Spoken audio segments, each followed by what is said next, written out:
Hi, hello. So, let's call this the overview. What is XSAF? I'm going to do this off the cuff. I've not planned this, so bear with me.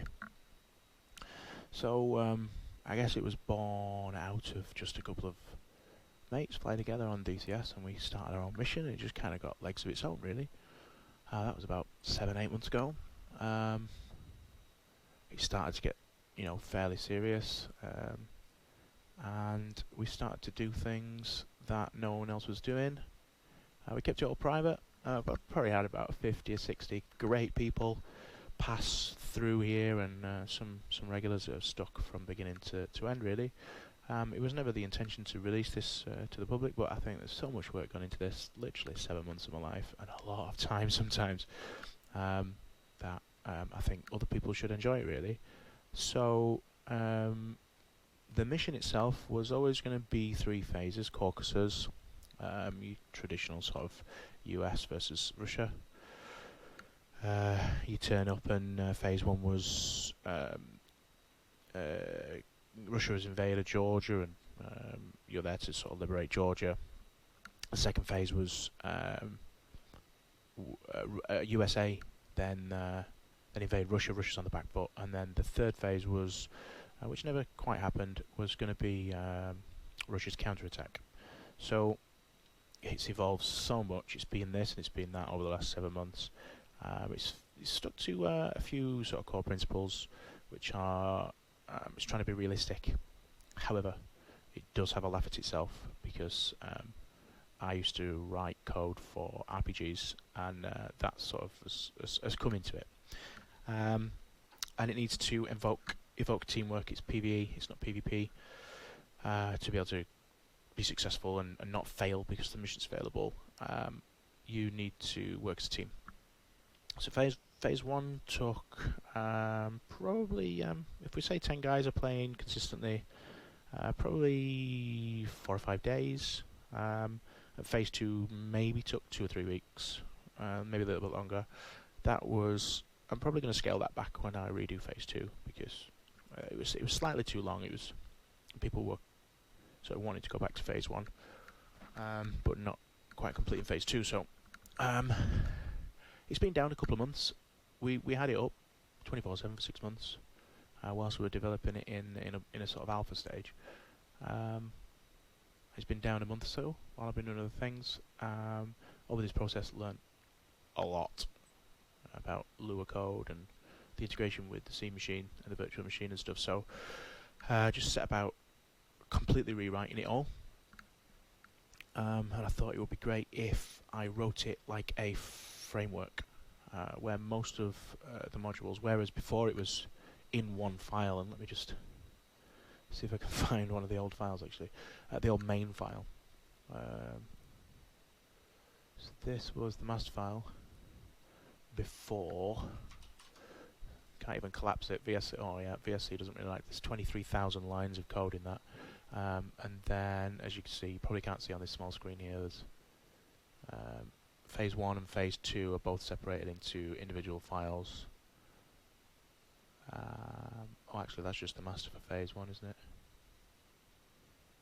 Can't see, need my glasses on. Yeah, the code was all over the place, really. Even though the code was all over the place, the server ran like a dream. I spent a lot of time optimizing the code, and I think this is what's going to be quite good for the DCS community, because I see a lot of people complain that multiplayer is bad on performance, but I don't think it is. You just have to make sure you write your mission properly, and there are lots and lots of small little tricks that all sort of come together to make one super optimized mission. Now, it was running real nice before. Now I've rewrote all the code, and effectively I've made everything modularized so that there's no dependencies. There is only really 1 or 2 dependencies in a couple of modules, and only 1 dependency that goes throughout all of the modules, which is all of my functions, which are wrappers around DCS scripting API functions that just do a little bit more for me. So this is only core dependency for each module really. So most of the modules can be turned off and on in isolation, which makes it really great if you want to apply this framework to another mission. So you could just, for example, turn 1 or 2 modules on at a time as you build the mission up, instead of spending hours setting the misfile up, or you want to just do a quick mission, but you want this particular feature in it, then just switch that module on for that particular mission. It runs amazing now. It's indistinguishable from single player. There isn't a single stutter in multiplayer. There can be 10 guys on. There's 1100 units in this mission roaming around most of the time. There is a lot of code doing things, which I will break down in other videos, but I'll give you an example. The Red 4 Red side have a simple, not too complex, but a goal-oriented planning and AI logic, which allows them to make decisions on the state of the battlefield, the state of their position, the strength of their position, and then allows them to make a decision on what to do next and how to do that next. So, for example, I have a base. It's still red, but it's low on defences because it's under attack. Well, let's try and stop that attack first and foremost, and deploy some local cap, and also let's load up some new troops and new armour at another base and stick them into the back of a cargo plane and deliver them to that base, to ensure that that gets there. Let's also give it an escort, etc., etc. Or on the flip side of that, choose decide that its strength is fine and all its bases are secure, and decide on how it's going to push forward to take other bases. So that's all running in the background. There's a lot of code running in the background. Like I said, I'll split down each module, I think, in different videos. But essentially, it's a PvE. It's perpetual. It's very, very dynamic. No playthrough is the same. It's completely and utterly persistent. So the mission will save its own state. All the bases, and effectively you could run this in single player and rather than a multiplayer, and you could play it over the course of 6 or 7 weeks on yourself, and it will always be the same when you load it up where you left last.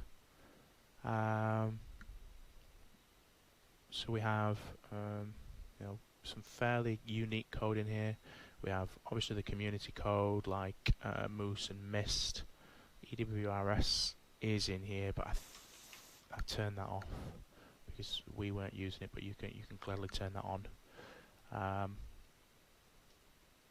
It all runs on an option system, so if you're not au fait with code, and code is a bit daunting, all of the modules can be turned off with a true or false, so just a bool. If you don't want something on, set it to false and it won't come on. And similarly, the whole mission is determined from this database of options. Some of them you won't ever need to change, but like if you wanted to say, well, I want more ground forces to spawn, then all you need to do is change that number, and it'll make the ground targets harder and more plentiful. I will explain all these in a different video, but essentially the mission is plug and play. You could just run it as it is, or you can configure it in a different way, or you can apply it to a different map, or do whatever you want with it. You can go as far as changing the core code, or you can just change the options. Right, I think that gives you a good overview.